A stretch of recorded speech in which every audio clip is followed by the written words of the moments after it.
वारीचा घेतला पावलांनी आम्हा वाळवंटी तुझी सावली गळा भेट घेण्या भीमेची निघाली तुझ्या नाम घोषात इंद्रायणी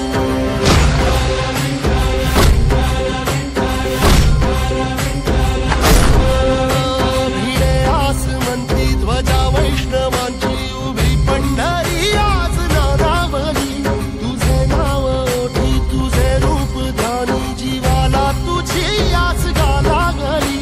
जरी बाप साऱ्या जगाचा परी